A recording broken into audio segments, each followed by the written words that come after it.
ओम शांति। 5 जून को हम पर्यावरण दिवस मनाने जा रहे हैं, जिसकी थीम है इकोसिस्टम रिस्टोरेशन, री इमेजिन, रिक्रिएट एंड रिस्टोर। अर्थात उस प्राकृतिक सौंदर्य को जो कभी इस धरती पर हुआ करता था, उसको इमेजिन करना, कैसे प्रकृति अपने सुंदर रूप में थी, उस प्राकृतिक सौंदर्य को फिर से क्रिएट करना और साथ ही साथ उस सुंदर प्रकृति को बनाए रखने के लिए प्रयासरत रहना। अर्थात हमें फिर से अपनी मूल जड़ों तक पहुंचने की आवश्यकता है, फिर से अपनी मूल सभ्यता से जुड़ने की आवश्यकता है। एक समय हुआ करता था जब घरों के बाहर नीम का वृक्ष लगाया जाता था, घरों के आंगन में तुलसी का पौधा होता था, और जब कभी कोई फैमिली मेंबर शरीर छोड़ता था तो एक पीपल का पेड़ लगाया जाता था, जिसको पूरे वर्ष सींचा जाता था। नीम, तुलसी और पीपल, ये तीनों ही वृक्ष हमें प्रचुर मात्रा में ऑक्सीजन उपलब्ध कराते हैं। जिन धार्मिक अनुष्ठानों के साथ इन तीनों ही वृक्षों को जोड़ा गया, उन धार्मिक अनुष्ठानों को हमने अंधविश्वास के नाम पर छोड़ दिया। परंतु आज वही चीजें साइंटिफिकली प्रूफ होकर हमारे सामने आ रही है, तो आवश्यकता है अपनी सभ्यता के साथ रिकनेक्ट होने की, क्योंकि हमारे पूर्वज शायद बहुत बड़े साइंटिस्ट रहे होंगे। हम हर वर्ष पर्यावरण दिवस मनाते हैं, बहुत सारे वृक्ष लगाते हैं, बहुत सारे अभियान भी चलाते हैं, बहुत सारे लोगों को जागरूक भी करते हैं, परंतु वर्तमान समय हमारे इन सभी प्रयासों पर प्रश्न चिन्ह अंकित कर रहा है। बढ़ता पर्यावरण प्रदूषण, जल प्रदूषण, ध्वनि प्रदूषण, global warming, greenhouse effect, पिघलते ग्लेशियर इस ओर इशारा कर रहे हैं कि क्या हमारे प्रयास साकार सिद्ध हो रहे हैं। अर्थक्वेक बढ़ते जा रहे हैं, तेज तूफान आते हैं और हमारा बहुत सारा नुकसान करके चले जाते हैं, और शायद हम कुछ नहीं कर पाते, सिर्फ उसके द्वारा फैलाई हुई तबाही को फिर से मैनेज करने के। इतने सारे प्रयासों के चलते भी क्यों ऐसा हो रहा है कि हम इस पर्यावरण को सुरक्षा प्रदान नहीं कर पा रहे हैं। आवश्यकता है उन कारणों पर विचार करने की।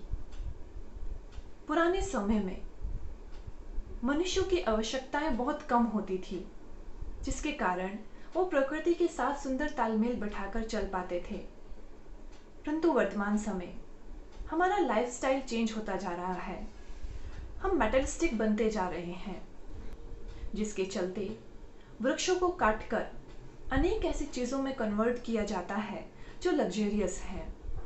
वृक्षों को, जंगलों को काटकर बड़े बड़े बिल्डिंग्स बनाई जा रही है, बड़े बड़े प्रोजेक्ट चलाए जा रहे हैं, लेकिन क्या वो प्रोजेक्ट हमारी मूलभूत आवश्यकताओं को पूरा कर सकते हैं?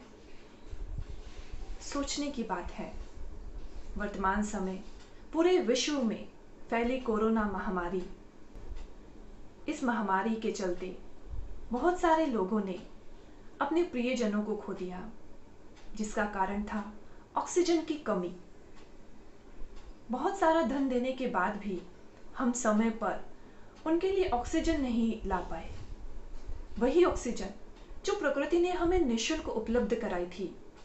प्रकृति के संसाधनों का अनुचित प्रयोग कहीं ना कहीं इसका कारण है।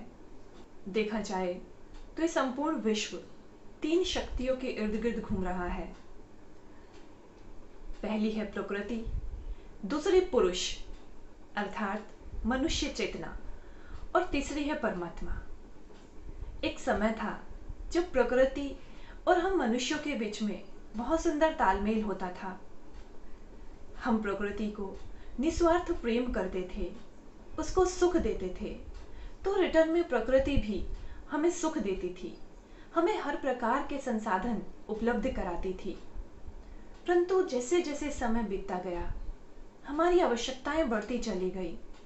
प्रकृति के प्रति हमारा प्रेम कम होता चला गया और कहीं ना कहीं हम स्वार्थी होने के कारण प्रकृति के संसाधनों का अनुचित प्रयोग करने लगे। एक बहुत सुंदर छोटी सी क्लिप किसी ने मुझे भेजी। एक कांच का जार बनाकर ऑक्सीजन स्टेशन लिखा गया था, जिसके अंदर एक पौधा लगा हुआ था और हर एक मनुष्य वहां पेमेंट कर रहा था और ऑक्सीजन का सिलेंडर भरकर जा रहा था। इस चित्र को देखकर, इस क्लिप को देखकर कहीं ना कहीं मन के अंदर ये प्रश्न चिन्ह अंकित हो रहा था कि क्या वास्तव में ये समय आने वाला है कि हमें ऑक्सीजन लेने के लिए भी किसी स्टेशन पर जाना होगा और वहां से हम अपने सिलेंडर को रिफिल कराएंगे। यदि परिस्थितियां ऐसी ही रही तो उस समय का सामना हमें जरूर करना पड़ेगा। यही हमारे हाथों में है कि हम इस प्रकृति को किस प्रकार से फिर से रिक्रिएट कर सकते हैं। उसके लिए हमें दृढ़ता पूर्वक संकल्पबद्ध होना पड़ेगा। हमें फिर से कुछ ऐसे प्रयास करने पड़ेंगे जिसके कारण इस प्रकृति को हम वो सब लौटा सके जो प्रकृति ने हमें दिया है। उसके लिए हम सभी इस वर्ष संकल्पबद्ध हों कि हर एक पौधा अवश्य लगाए और साथ साथ जिम्मेवारी ले उस पौधे को बड़ा करने की। ओम शांति।